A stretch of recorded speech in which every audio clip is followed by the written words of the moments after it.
Olá, está no ar o Contraponto, o programa de debate da sua TV Unifra. Estamos de volta aqui nesta mesa para debatermos os assuntos que foram destaque, que receberam importância por parte da audiência nos principais meios de comunicação ao longo da última semana. E mais uma vez, aqui nessa mesa, contaremos com a presença ilustre dos professores do Centro Universitário Franciscano. O primeiro deles, o professor José Maria Pereira, da Economia, que mais uma vez está conosco neste ano de 2014, trazendo seus apontamentos. O professor Alexandre Macari, representando o curso de História. Também, muito obrigado pela presença. E à minha esquerda, o professor Paulo Ferroni, que representa o curso de Direito. Na edição do programa de hoje, não vamos contar com a presença da professora Andressa Bernardon, do curso de Serviço Social, mas ela volta no próximo programa. Hoje, como de costume, apresentaremos a você o debate, o ponto e o contraponto de três temas, de três pautas de grande repercussão midiática. A primeira delas, racismo, o caso do jogador de futebol Tinga, do Esporte Clube Cruzeiro, de Minas Gerais.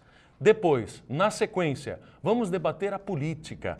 Tarso, o nosso governador, Tarso Genro, reúne o Conselhão a fim de buscar caminhos para a educação e as finanças públicas. E no terceiro momento, no terceiro bloco, vamos discutir também um assunto relacionado à política. José Dirceu, já arrecadou 1/3 do valor da multa imposta pelo Supremo Tribunal Federal, multa imposta a partir do mensalão. São esses os temas que vamos debater hoje e assim a gente abre esse programa, mais essa edição do Contraponto, e convidamos você a nos acompanhar. Começamos com uma enquete. Saímos às ruas de Santa Maria para discutirmos, para ouvir o ponto de vista da população a respeito do tema racismo. Vamos à enquete. Em relação a esse episódio que aconteceu há pouco tempo com o jogador, com o Tinga, cara, eu acho meio que absurdo, Hoje em dia ainda ter esse tipo de problema, E em campo, que os caras são referências, jogam muito futebol e ele servir como exemplo para esse tipo de ofenda, eu acho meio complicado, Nos dias de hoje é bem atrasado, Continua cada vez pior. Inclusive teve no salão de beleza também, que eu vi na televisão. Uma cliente foi no salão fazer as unhas e não quis ser atendida por uma funcionária negra. Na minha família, por exemplo, não existe esse problema, porque eu tenho parentes de cor e por parte de mãe, de pai também, Mas a gente vê que o racismo sempre teve e sempre vai existir, Faz parte da cultura, infelizmente, Sempre. Eu tenho amigos que dizem que sofrem racismo, entrar num bar, num restaurante, entra numa loja, o segurança vai atrás para ver o que é, só por causa da cor. Então eu acho que isso é uma coisa que faz parte do brasileiro, sempre vai existir. Na época que nós estamos, é um grande erro, porque a sociedade não permite mais isso. Nós combatemos o racismo, mas que ele ainda existe, em certos países existe. Acho que isso já terminou, se não terminou é porque existe ainda algum preconceito. É só preconceito, racismo acho que não é. Ainda tem, a gente percebe em alguns lugares, tipo restaurantes, bares, a gente percebe em certos olhares, comentários, todo que é lugar a gente percebe esse tipo de situação ainda, Muito bem. Bom, a enquete nos leva a algumas considerações, especialmente sobre a questão do racismo, preconceito e racismo, que é uma coisa, que é outra. E alguns dos nossos telespectadores ali entrevistados participaram do nosso programa e a gente agradece, sempre essa disponibilidade. Também nos trouxeram a questão para a mesa de, em muitos países, o racismo ainda existe. Quer dizer, acho que a gente também pode tentar pensar, fazer uma reflexão acerca disso, Na verdade, o racismo atravessa a história da humanidade, E nós temos, assim, fluxos de discussão mais fortes e menos densos. ou menos presentes. E quando um caso como com sujeitos que, digamos assim, têm maior visibilidade acontece, o tema volta a ser debatido. Né? Então, eu acho que a gente pode começar com isso. O professor Alexandre pode iniciar o nosso debate hoje, não é? Porque é uma questão na área do esporte. Nós já havíamos discutido algo parecido no ano passado, em algum momento, não é? Sobre isto, mas não de um caso específico como o Tinga, não é? E que recebeu, digamos assim, a solidariedade de torcedores, tanto gremistas quanto colorados. Professor Alexandre, o caso do Tinga, a minha questão eu acho que, primeiramente, antes de eu chegar num outro ponto, o que é racismo? Eu acho que a gente tem que levar essa informação também para o nosso telespectador. O que poderíamos chamar de racismo? Sem dúvida, racismo é preconceito, sim, né? Mas é um preconceito relacionado à questão da raça. Isso se disseminou mais a partir do século XIX, com o cientificismo. Ali vários estudos foram levantados e foi colocado, inclusive, à prova a possibilidade de uma diferença entre brancos, negros, amarelos, indígenas, enfim. E aí, a partir disso, se estipulou, e alguns grupos políticos da época valeram-se, né, desse tipo de cientificismo para tentar mostrar a superioridade de uma raça, né, o poder de uma raça mais forte, né. Isso foi antes, é importante dizer também ao telespectador que foi antes também do nazismo e do fascismo, né? Que o fascismo até não tinha tanta relação com a questão da raça, mas acabou entrando nessa onda também. Então, a partir desses estudos do século XIX, e isso está relacionado à ciência, colocou-se uma ideia genética como prova para uma diferenciação entre, principalmente entre negros e brancos, né? Evidente que isso também está atrelado à questão da própria escravidão, né, negra, né? Então, que é uma forma de justificar, inclusive, né, a escravidão. Em todo caso, a escravidão ela é muito anterior ao racismo, né, e antes não tinha um preconceito relacionado à raça. Então, todo racismo ele parte de um princípio de preconceito. Tá, né? Então, quando...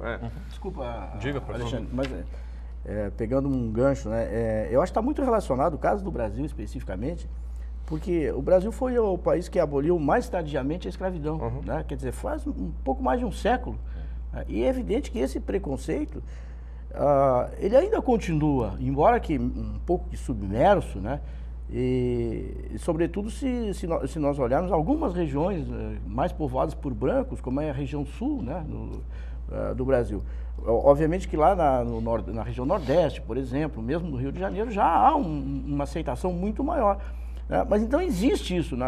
Acho que seria, na verdade, tentar enganar as pessoas, dizer que não existe.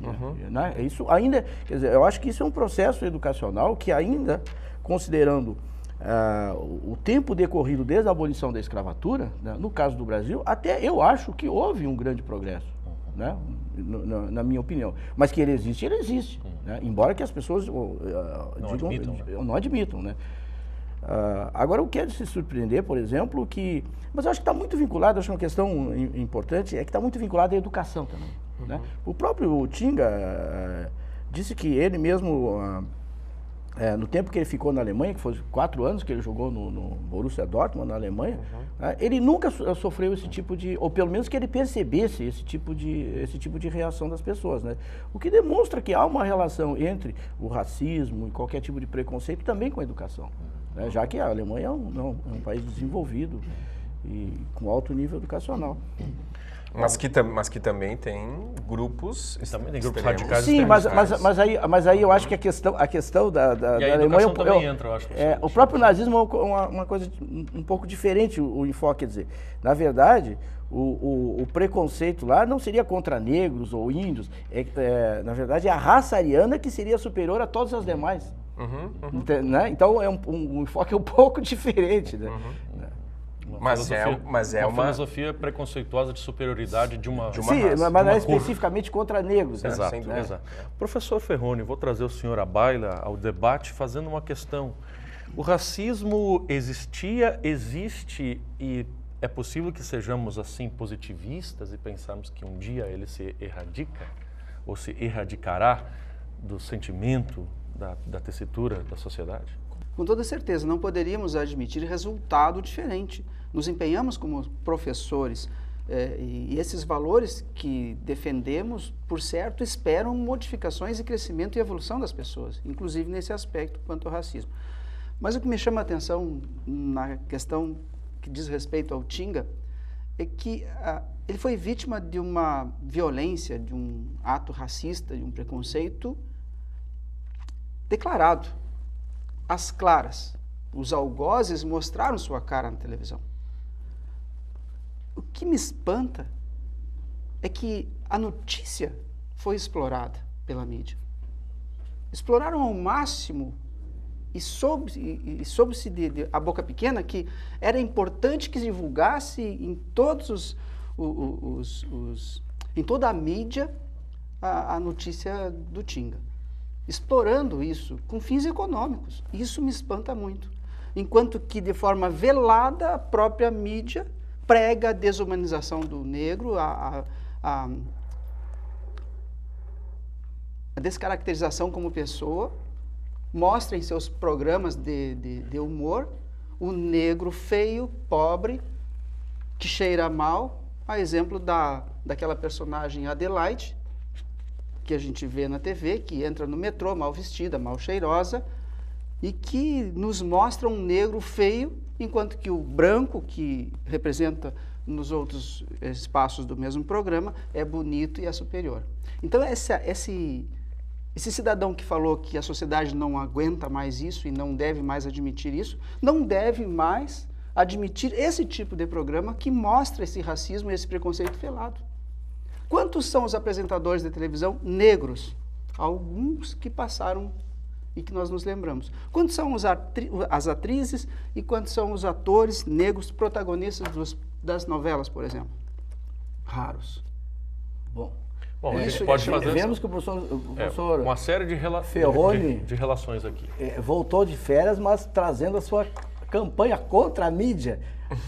Firme e forte. Contra o preconceito, professor. Contra a manipulação da informação e a exploração e a mensagem subliminar da mídia, que isso me desagrada. É possível da gente concordar, professor Pereira, se me permite? Não, só queria complementar o que eu ia dizer, que o Ferroni voltou para ficar na defensiva. Né? Nesse caso, especificamente, eu sem querer ficar de defensor da mídia, muito pelo contrário, né? E concordo com o Ferroni que houve uma super exploração desse fenômeno, do caso, né? Como se fosse algo do outro mundo. Eu acho que isso daí é como se a gente parecesse que nós vivíamos em um país assim imaginário, né? Quer dizer, eu vi no programa da Fátima Bernardes, todos falaram, todos venderam a notícia. Não, todos abominaram aquilo. Todos venderam a notícia. Então nós vivemos num país de puros, né? Os puristas. Então, na verdade, por baixo, né, submerso, existe realmente esse preconceito. Agora, olhando do ponto de vista da mídia, eu acho que era a televisão que o Ferroni se referia, óbvio que as histórias que são mostradas tentam mostrar o mundo real. Como é que é o mundo real? Na verdade, os negros, por toda essa história de escravatura, eles ocupam as funções mais subalternas da sociedade. Então seria...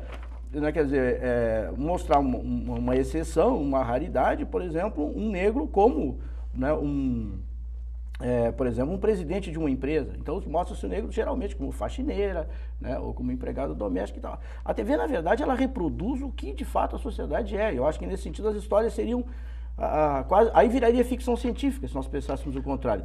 Imaginando, inclusive, que no Brasil nós nunca tivemos um presidente negro, por exemplo. Isso não é por acaso. É porque os negros não conseguiram galgar, digamos assim, degraus mais altos da sociedade. E isso, eventualmente, no meu ponto de vista, não é que eu sou um otimista inveterado, mas acho que deve acontecer até pelo espaço que vai se abrindo, os programas sociais e a própria educação. Tem duas coisas que eu gostaria só de comentar. Eu acho que esse assunto ele é um assunto importantíssimo para ser discutido na mídia. Né? E eu concordo com o senhor Ferroni que, em muitos casos, acontece realmente de uma super utilização da imagem e tal. Mas, por outro lado, eu penso que a Copa Libertadores da América é a principal competição que tem aqui na América Latina. O Real Garcilaso é um time peruano, de Cusco, né, que tem toda uma tradição também de sofrer preconceito por parte dos outros clubes e também por parte da sua própria origem, né, que é a origem indígena. Mas é um clube novo, né, e é um clube que fez uso, inclusive, de uma campanha pré-jogo contra o Cruzeiro, e talvez por isso que a imagem do Tinga tenha sido mais protagonista, né? Porque na campanha de promoção do jogo, o Real Garcilaso não pode jogar em Cusco, porque o estádio está em reforma, teve que jogar em Huancayo, que fica a 700 quilômetros de distância. Eles estavam preocupados justamente com a falta de torcida no campo, né? E o estádio encheu, né, com essa campanha. A campanha trazia o quê? Né? A imagem do jogador do Real Garcilaso e a imagem do Tinga. A imagem do Tinga foi utilizada e o Tinga não é o titular do time do Cruzeiro, né? Então, essa campanha, ela pode ter sido um dos elementos motivadores do porquê essa torcida, que geralmente não é uma torcida que vai a estádio também, né? Mas eu acho que foi espontâneo, eu acho que essa reação da torcida foi espontânea, partiu de alguns grupos e tal, que é impossível, né, evitar isso, né? Acho que acontece aqui também em estádios do Brasil, eventualmente. Sim, sem dúvida. Eu acho. Tá bem, gente. Mediante o nosso tempo, nós vamos encerrar a discussão a respeito do caso Tinga, né? Teríamos outras ponderações ainda a fazer, especialmente sobre o campo midiático, não é? Essa superexposição, sim, não fazendo uma defesa de maneira nenhuma do campo midiático, mas sim também o campo midiático responsável aí por trazer a discussão à sociedade, em cima dessa discussão, se pensar, não é? Se pensar. Bom, terminamos o primeiro bloco, voltamos já na sequência para discutirmos a reunião do conselhão que o governador do estado do Rio Grande do Sul, Tarso Genro, fez, organizou a fim de tentar o perdão das dívidas públicas, ou pelo menos uma maneira na verdade, a renegociação. Renegociar as dívidas, muito bem, esta é a palavra. Perdão? Das dívidas públicas Perdão, do estado com o governo federal. Exato, tá certo. Voltamos na sequência.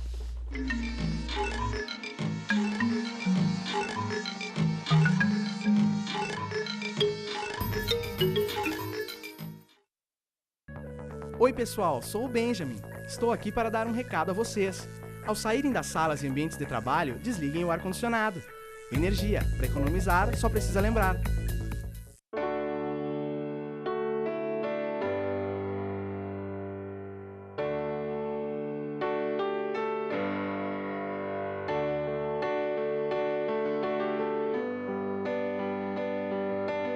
E no fim de tudo, pipa e vento, num belo momento, vão chegar ao céu.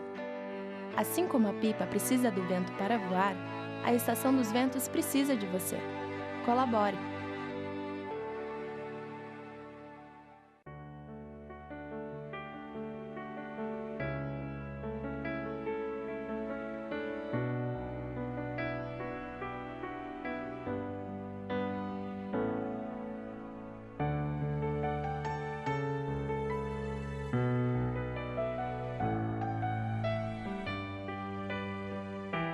ONG Parceiros Voluntários de Santa Maria, 6º andar do prédio da Cassisme.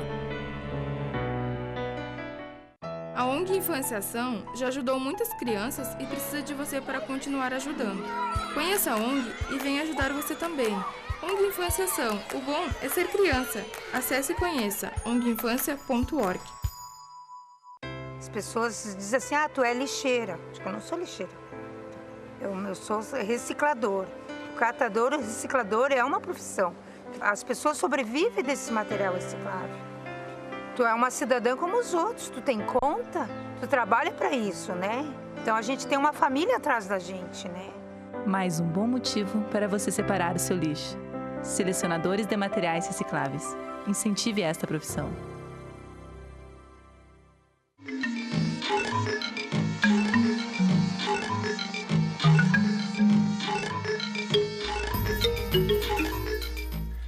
Muito bem, de volta. O Contraponto traz nesse segundo bloco uma discussão a respeito da política do Estado do Rio Grande do Sul.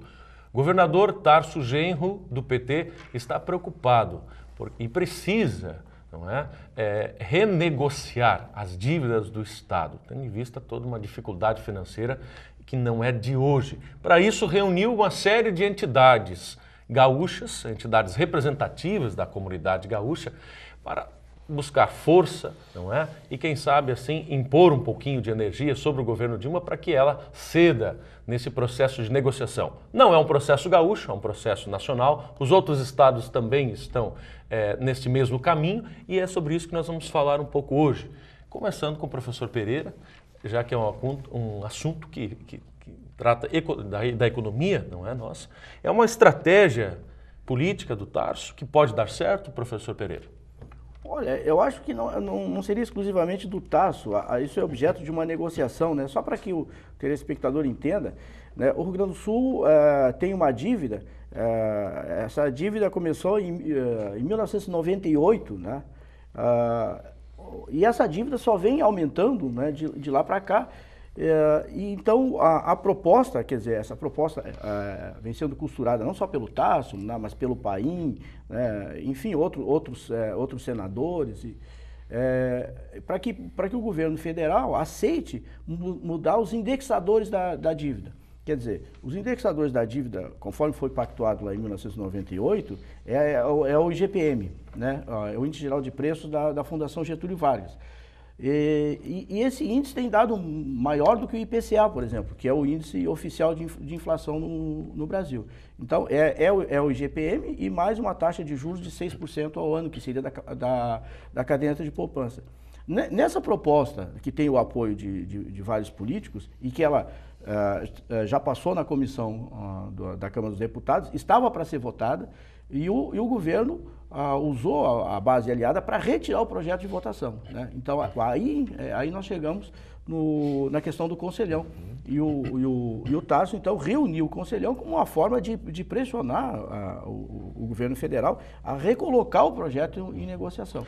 Então, a questão seria basicamente o que seria? Seria mudar os indexadores de tal maneira que a dívida não crescesse tanto quanto cresce agora. Só para ter uma ideia, por exemplo, a dívida total do governo gaúcho em relação ao governo federal, na verdade, é 2 vezes a dívida total, é em torno de 50 bilhões, e a arrecadação em torno de 24 bilhões no Rio Grande do Sul. Então, seria 2 vezes o que o governo arrecada, né? Óbvio que não tem como pagar isso. Então, nesse acordo que foi feito lá em 98, significa o seguinte: o governo vai pagando o que ele pode até o limite de 13% da arrecadação. Se passou de 13% da arrecadação, gera um resíduo.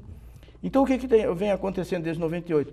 O governo não está conseguindo reduzir a dívida e o resíduo cada vez aumenta mais. Então, vai chegar lá em 2028, que é quando vence, né? E por esse acordo, nós vamos ficar ainda com a dívida de 30 bilhões. Né? Se mudar os indexadores, isso vai ser uma economia ano a ano e nós chegaríamos, por exemplo, lá em 2028 com um resíduo de 15 bilhões, por exemplo. Né? E vai sobrar muito mais dinheiro, no caso, para o governo investir. Então, isso é fundamental, principalmente para o Tarso, numa hipótese de uma reeleição, né? Porque senão ele não vai ter nada para poder apresentar para os eleitores. Pois é, professor Ferroni, o governador Tarso estaria pagando o pato de uma dívida que vem desde 1998, mas me parece que, de um outro ponto de vista, ele não está conseguindo se entender com a governadora Dilma? Com a presidenta. Com a presidenta, perdão? Ou presidente. É claro, com certeza. Quem apoia a Dilma chama de presidenta.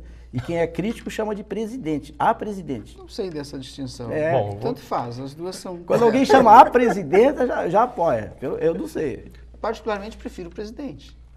Muito bem. Mas, de qualquer forma, a Dilma não é a dona da dívida.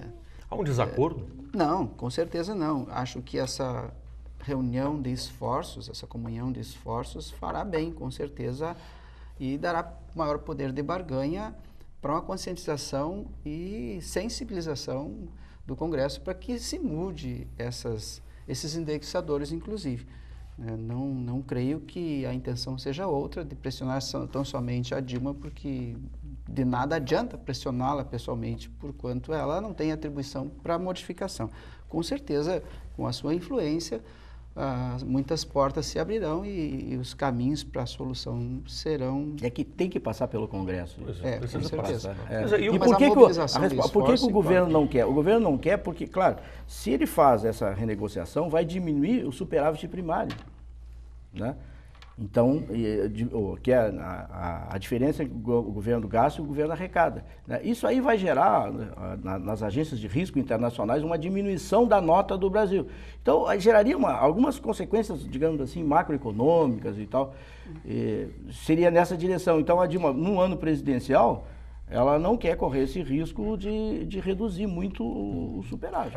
Até porque, né, professor, é o ano de Copa do Mundo. Sim, e todo mundo está acusando o governo de gastar demais. E a problemática... E agora ela vai ainda facilitar a vida dos estados, né? Sim, é justamente isso, né? Esse é o problema. A problemática que essas obras da Copa estão causando, tanto para o governo federal quanto para os estaduais, e municipais, é uma contradição. É uma contradição, porque assim, tudo deveria ter sido planejado, né?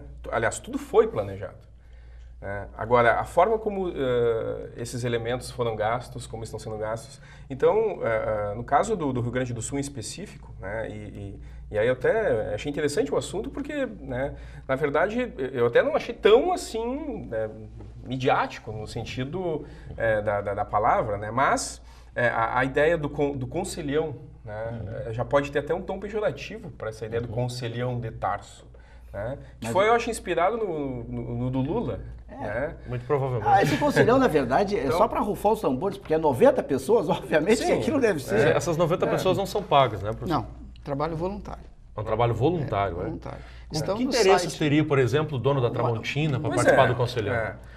O mesmo que teria aí os representantes de comunidades que também participam da educação, que participam, cada um defendendo interesses das suas áreas, né? Espero que... Mas olhando pelo outro lado, por esse lado que o Alexandre tocou, né, já que nós estamos gravando esse programa aqui na quarta-feira, amanhã é quinta-feira, ele vai ao ar na sexta, né? Mas na quinta-feira vem a presidente Dilma aqui reinaugurar, né, o Beira-Rio. Já foi inaugurado, né? E a discussão é exatamente essas obras do entorno do Beira-Rio, que precisa mais de 30 a 40 bilhões, e que todo mundo está tirando o corpo fora, todo mundo, o internacional está tirando o corpo fora, a FIFA tirando o corpo fora, e vai sobrar para vai sobrar para a prefeitura e o governo federal. O governo do estado. Exato. Mas a prefeitura sinalizou que vai ajudar. Mas Curitiba já não resolveram esse mesmo impasse? Não, Curitiba o problema era o estádio mesmo, não eram os arredores.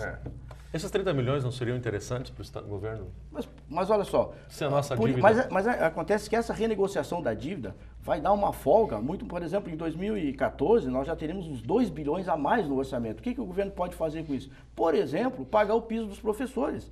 Então, por isso que politicamente essa renegociação, e por isso que o Tarso se empenha tanto, ela vai dar uma folga de médio e longo prazo, né? Então, isso que seria interessante. Quanto tempo tem para esse projeto tramitar, professor Pereira? Olha, ele foi retirado da pauta por pressão do próprio governo. Se o governo colocar de novo em pauta, ele vai ser votado. Então, a qualquer momento. E eu acho que no Congresso, se o governo apoiar, eu acho que ele passa, né? Mas eu acho que a grande questão é isso, quer dizer... Não há apoio. Toda essa discussão dos gastos da Copa do Mundo e mais o governo, quer dizer, vai dar um rombo enorme no orçamento, né, que depois vai ser difícil explicar. Bom, muito bem. Agora, esse dinheiro... Bom, 2 milhões nós vamos ter de folga aí, né? Não vai fazer falta, então, o dinheiro... 2 milhões, mas ele é cumulativo. Pois ele vai dar até o final uns 17, pelo que eu vi, assim, uns 17 bilhões, mais ou menos, de economia, quando for projetado isso aí até 2028. Então, isso seria realmente... Na verdade, seria, assim, dada a situação precaríssima do Rio Grande do Sul, é o estado mais endividado da federação, isso daí realmente seria a solução para as finanças públicas do Rio Grande do Sul. Eu não antevejo, assim, uma... Bom, mas então, de alguma maneira, o conselhão é positivo. A gente podemos caracterizar assim? Essa reunião de força é interessante? Eu não acredito que eu acho que o conselhão, na verdade, está sendo usado, né, como uma estratégia. Uma ferramenta. De pressão do governo do estado. Mas, bom, quem define os integrantes do conselhão? Como é que foi definido isso, professor? O senhor tem uma ideia? As áreas informam ao governo e o governo, creio que numa lista, daqueles que são escolhidos. Se colocaram à disposição. Daqueles que se colocam à disposição. Mas é meio político, eu sei que tem um terço tem que ser mulheres, por exemplo. Eu vi que tem alguns critérios, assim. Sim, tem critérios. Não sei definir. Que são entidades de classe representativas, FIERGs. Exato. Mas tem 12 integrantes, dos 90, 12 são integrantes do staff administrativo governamental, né? Será que tem cadeira para todo mundo sentar?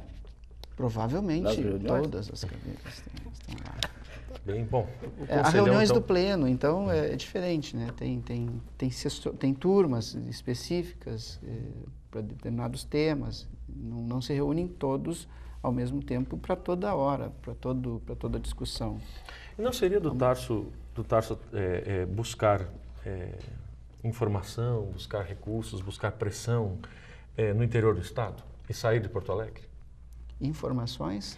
Exato, buscar informação a respeito das condições de grupos, de entidades, instituições públicas e privadas. Penso que todo governante, antes de tudo, tem que ser um bom ouvidor, né? E consultar sempre, estar atento a todas as nuances, angústias, na verdade, assim, necessidades e ideias, projetos.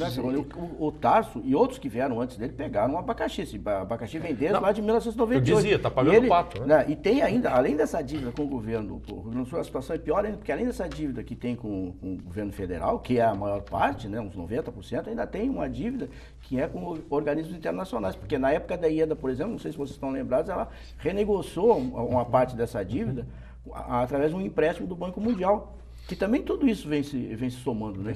Então, realmente, é uma sucessão de... E o que mais chama a atenção é que cada governo, sabendo que as finanças públicas do Estado do Rio Grande do Sul estavam falidas, né? Cada governo prometeu mundos e fundos, né? E obviamente que não tem como cumprir isso, né? Que a gente olha, às vezes a gente vê a pressão do CEPERGS e tudo mais, que é uma pressão, não, nós queremos tanto, um reajuste de tanto e tal, mas não olha realmente o lado do caixa, né? O caixa do Rio Grande do Sul hoje é extremamente precário e não se consegue ver uma solução, porque a gente não tem também um projeto talvez agora, até com essa questão da Copa do Mundo, vai entrar recursos, certamente com certeza, vai entrar, que vai ajudar a melhorar um pouco as finanças, né? Mas eu não sei... Mas a Dilma não quer receber o Tarso. Afinal, qual é o interesse? Não é que ela não queira receber o Tarso, não existe essa informação. Mas então, qual é o interesse? Mas parece que ele não está sendo recebido. Mas não é qual é o interesse do governo federal em renegociar as dívidas do Rio Grande do Sul? Qual é a vantagem dele? Ou a Dilma tem interesse nisso? Por algum aspecto familiar, certeza, pela ligação dela? Têm interesse em resolver. Só o Rio Grande do Sul, sim, mas é que tem outros estados, claro, inclusive, mas vamos falar do Rio Grande do Sul. Minas Gerais, que é extremamente endividado, né? Também. Minas Gerais, não se trata tão somente de um perdão, como o senhor disse. Não é um perdão, há todo um projeto envolvendo desenvolvimento. Então, quem não está interessado nisso? O governo do estado, o governo federal, todos os governos têm interesse em que todos os estados tenham o seu desenvolvimento. E ela teria, inclusive, pela ligação que ela tem com pelo governo estadual. Ela já foi secretária de finanças do governo Colares, época do Colares. E o Colares, inclusive, disse isso na grande mídia, dizendo que a Dilma deve compreender e comprar a nossa ideia, não é, da renegociação, porque ela já esteve aqui, ela sabe como é que é e ela já sentiu as dificuldades do povo gaúcho. Né? Históricas, né? Dificuldades que estão aí, fruto de má gestão de muitos governos. Né? Tá bem, dessa maneira a gente esgota essa questão do conselhão na expectativa de que o projeto tramite e aí veremos o que ocorre a partir disto. Talvez esse ano a coisa fique meio congelada por causa das eleições. Eu não acredito que esse ano vai ter uma solução. Não há expectativa para esse ano, portanto? Não, poderia se o Congresso votasse, mas isso depende da intenção do governo. O que o governo não quer é exatamente isso, quer dizer, nesse ano de Copa do Mundo, fazer com que o déficit seja muito elevado. Eu acho que basicamente é essa a negociação. É que as propostas devem ser propostas convincentes, palpáveis, realmente demonstrem desenvolvimento. Mas a proposta do projeto eu acho que é bastante razoável, porque é usar o próprio índice que o governo mede a inflação, e não um índice privado, como é o índice da Fundação Getúlio Vargas, que aliás até nem se sabe por que se aceitaram esse índice lá. Que a gente sabe, esse é o índice que, por exemplo, reajusta praticamente o mesmo que reajusta aluguéis e tudo, que normalmente é um índice muito mais alto. Né? Porque o outro índice do governo, o IPCA, é um índice mais baixo para não estourar a meta. Então, pode ser uma discussão muito técnica aqui o que nós estamos fazendo, mas a diferença é enorme. O telespectador é assim, depende do índice que corrige a dívida. Né? Se tu pegar um índice muito alto, a sua dívida vai crescer muito mais lá no futuro. E a economia agora, se a gente trocar o índice, vai crescer muito menos. E o uso da economia que resulta disso, né? Isso é importante. Tá bem, assim encerramos este segundo bloco do Contraponto para voltarmos na sequência e mais uma vez discutirmos alguma questão política. Vamos falar de José Dirceu, que já conseguiu arrecadar um bom valor, 1/3 do valor da multa que ele deve ao STF. Voltamos já na sequência.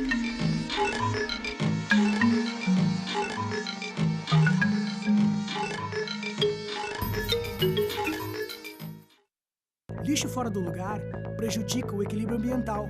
Faça sua parte, coloque o lixo no seu devido lugar. Você sabia que o lixo é um dos maiores responsáveis pelos alagamentos do país? Faça sua parte, coloque o lixo no seu devido lugar.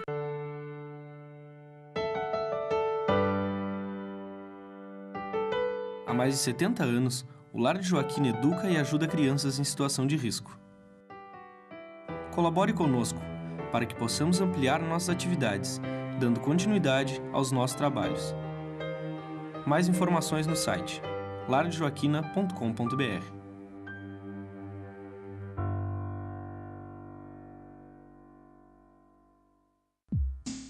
Eu vivo a noite do meu jeito. Se tem diversão, tô dentro. Eu gosto é do movimento, da vida, mas alcoolizada, eu não dirijo. Pedrinho é uma criança especial, que enfrenta dificuldades diariamente. Para passar por tudo isso, conta com seus fiéis amiguinhos escudeiros, que o ajudam a vencer cada obstáculo. Sem eles, Pedrinho nunca conseguiria enfrentar o temível dragão, que impede que todos levem uma vida feliz no castelo. Para quem enfrenta um dragão por dia, uma mão amiga sempre é bem-vinda. Por isso, Pedrinho precisa da sua ajuda também. Contribua com a Escola Antônio Francisco Lisboa e transforme a vida de vários Pedrinhos.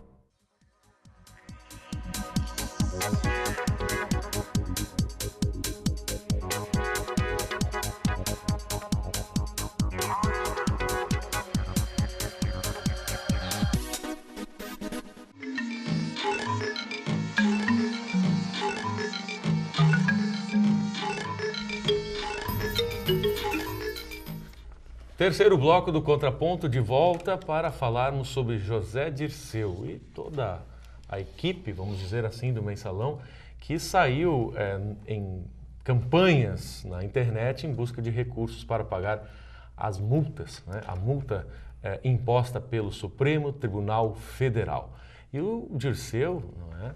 um dos cabeças, digamos assim, uma das personalidades mais importantes desse processo, não é? Já arrecadou 1/3 do valor desta multa, professor Ferroni. Acho que até mais, ele arrecadou 40%. Na verdade, ele não saiu em campanhas, né, como o professor diz.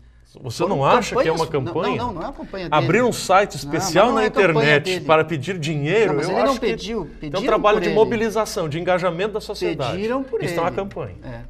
Pediram por ele. Com certeza não foi ele que tomou a iniciativa. Pediram mas por parece ele. Que esse dinheiro é um maná, né, que cai do céu, né? Impressionante, porque achei que ia faltar dinheiro para o Zé Dirceu, porque o Genuíno já tinha, né? E sobrou do Genuíno. O tesoureiro Delúcio também, né? Já tinha. Quem mais? Me ajude. Tem resíduos aí, sobras. Mas como tem dinheiro? O povo brasileiro. E aparece.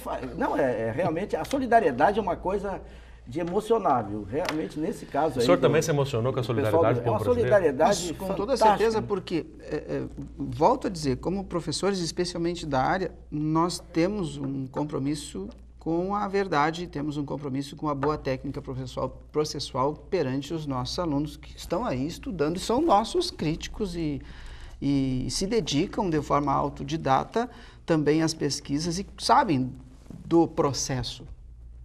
E eu não vejo como sustentar este processo, essa ação penal 470 chamada de Mensalão.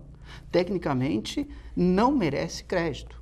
Lamentável que isso tenha ocorrido e a história mostrará como um dos piores momentos do judiciário brasileiro e um exemplo de frustração a todos os nossos valores jurídicos e uma quebra dos nossos valores constitucionais. Vejo com péssimos olhos a ação penal 470, porque pelo que pouco sei deste processo, eu lhe digo assim, ó, ele merece todas as críticas. Eu quero a tua opinião, assim como especialista, né? Digamos, passou o Mensalão, a Corte Máxima, não podemos discutir, uma decisão judicial, foram impostas determinadas multas, né? No caso do Zé Dirceu foi 900 e poucos milhões de... 971. Mil, né? Milhões. Milhões? Não, Não, mil. 970 Quase R$1 milhão. Não chegou a 1 milhão de reais. Isso, não chegou a 1 milhão, 971 mil, tá certo. E aí foi, o Zé Genuíno, 600 e poucos mil reais e tudo. Mas que é muito dinheiro para uma pessoa física, é muito dinheiro. Eu não vou, nem sei qual foi o critério que o STF usou, né? Impagável. Né? Para estipular, né? O Supremo para estipular e tal. Agora, o que eu pergunto, a discussão Ferroni, assim, que eu quero a tua opinião no seguinte sentido.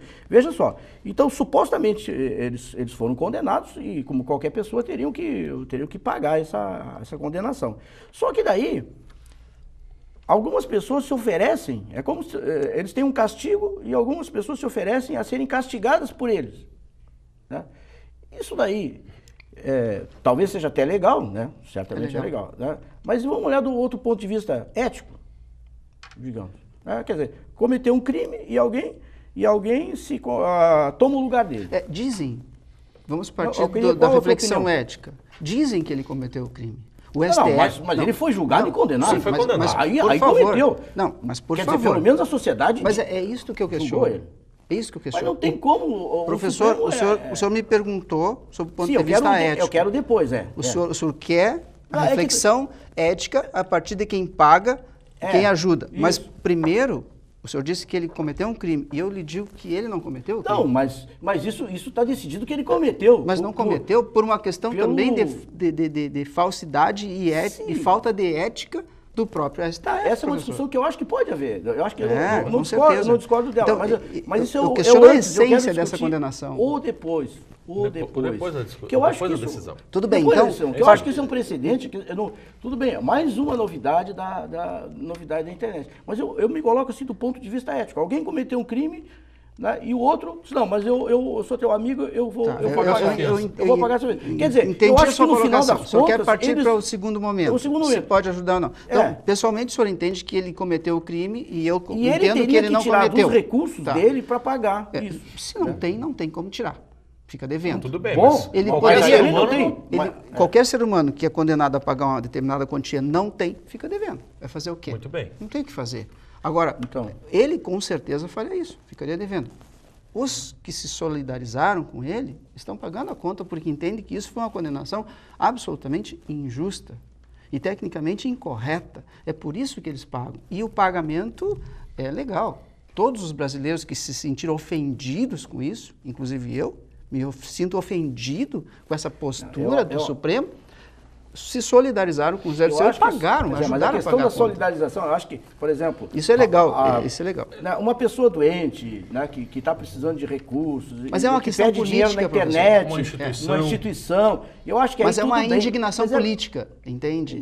Eu pago porque eu não concordo com esse tipo de decisão. É isso que as pessoas... É uma espécie de manifestação. É um protesto. Parece um protesto. É um protesto. Exatamente, a palavra é protesto. O personagem, o José Dirceu é um personagem na história do Brasil. Né? E virará filme. Virará filme. E no caso não é só ele, os outros também, só para não ficar em cima do José Dirceu, para não achar que é só o nosso problema, é ele. Tiradentes foi um brilhante personagem da nossa história e também foi vítima. É um tema a história dirá, professor? Bom, o Fidel também já escreveu sobre isso, né? Que a história vai absolver ele, né? Então, mas enfim, Dirceu aqui, vamos ao ponto, tá? Durante a ditadura civil-militar brasileira, foi um dos principais líderes desses movimentos guerrilheiros, né? E foi preso e, naquela oportunidade, realmente, né, ele foi um preso político. Lembro uma discussão aqui, ano passado, nesse mesmo programa, né, que levantou-se justamente a forma, inclusive, marqueteira de como ele se autodefende, se denominando novamente um preso político. Nós, inclusive, brincamos aqui, né, se nessa situação, e aí eu lanço a pergunta para o professor Ferroni, né, se nessa circunstância atual ele não seria um político preso, na medida em que... Com certeza não. Ele é um preso político. Por quê? Porque a ideia de que o dinheiro era verba pública caiu por terra. A tese de que o dinheiro era verba pública caiu por terra e, portanto, caiu o peculato. Esse dinheiro era do Fundo VisaNet, que é uma instituição privada que era administrada pelo Banco do Brasil e que não era verba pública. Os diretores que liberavam, para vocês terem ideia, que liberavam os cheques para os dinheiros para a agência de publicidade DNA, eram diretores do Banco do Brasil, 4. E 4 desses diretores foram indicados por Fernando Henrique, que atuaram de 2001 a 2005. Então, por que eles não figuraram como réus se liberaram os dinheiros? Então, essas informações, professores, por isso que eu volto à técnica processual, Ferroni, eu acho que estão todas lá no inquérito que não veio à tona porque José Dirceu, porque Joaquim Barbosa não quis trazer à tona. Mas, Ferroni, tu continua insistindo com o antes, nós queremos falar do depois. O antes já está, é um fato consumado. Mas é uma injustiça que deve ser revista. Mas Ferroni, as mentes mais iluminadas juridicamente no país condenaram eles. É por isso que eu entendo como preso... recolheria a minha insignificância dizer, olha, eles condenaram. As mentes mais iluminadas e maldosas, professor. Maldosas. Eu lhe diria que nós estamos diante não do presidente do STF, do presidente do partido, de um determinado partido, o PSDB-TF. Que motivo eles teriam? Políticos, professor. Mas como políticos, a maioria foi indicado pelo PT. Mas e daí? Por que eles vão condenar um A indicação representa o respeito do presidente por aqueles que foram indicados. Do Alexandre. Pelos seus pares. O presidente não discordou dos pares. Preso ou preso político? Preso político. Preso político de jeito nenhum. De jeito nenhum, porque preso político seria numa ditadura. E pelo contrário, nós não vivemos uma ditadura, uma democracia plena. Toga, e a ditadura da toga e do processo que aconteceu? O Zé Dirceu poderia ser um preso político na época da ditadura militar que ele lutou para derrubar, mas hoje não. Mas, professor, o fato de existir uma decisão judicial não significa que ela seja justa e ética. Sim, mas o senhor acha isso, mas agora a gente tem que ter um parâmetro. O parâmetro seria o que a sociedade aceita? Aceita que nós temos um órgão máximo, que tem os ministros, podemos até questionar a maneira como eles são indicados, que eu concordo, né? Mas como são indicados. Mas eles votaram, teve amplo direito de defesa e julgaram, e a maioria julgou. Isso aí é democrático, não tem outra explicação. Professor, desconsideraram a técnica processual. Desconsideraram o inquérito 2474, que tem todas as informações e os laudos do Banco do Brasil. Para o senhor ter uma ideia, os defensores destes réus solicitaram informações por escrito, notificações às empresas que receberam esses recursos. E, na verdade, não houve o desvio. Inclusive, a Rede Globo recebeu muito boa parte dos recursos para publicidade. Por que isso não veio à tona? Ferroni, para demonstrar que isso aí não é uma questão partidária... Só é uma questão política, professor. Há uma punição, para ter uma ideia, está na mídia hoje, na verdade, ontem, o Azeredo, né? Azeredo, que foi governador e foi senador também pelo PSDB, hoje era deputado federal, ele, como que se diz, pulou fora. A mesma coisa que aconteceu com o João Paulo Cunha, como é que é?